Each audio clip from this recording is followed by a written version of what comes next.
कौन सी मूवी की शूटिंग चल रही है? कुरुक्षेत्र कुरुक्षेत्र। कौन सी मूवी की शूटिंग चल रही है? Kurukshetra Kurukshetra. Say cheese.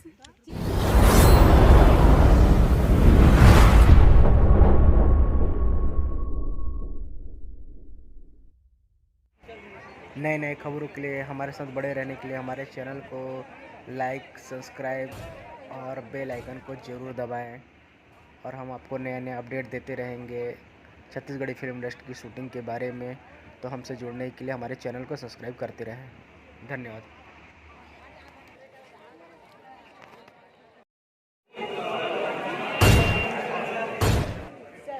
Shooting से पहले गाने का आज प्रैक्टिस चल रहा है ग्रुप का, और साथ में करण खान जी रहेंगे शूटिंग के समय पे भी। बॉयज़ का प्रैक्टिस यहाँ रिहर्सल चल रहा।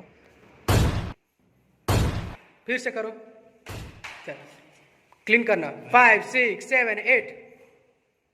आज कसडोल में बहुत ही प्यारा और अच्छा लोकेशन, जहाँ हमारे छत्तीसगढ़ के सुपरस्टार करण खान जी और महाराष्ट्र क्वीन और सीजी एक्ट्रेस पूजा साहू का गाना शूट हो रहा है।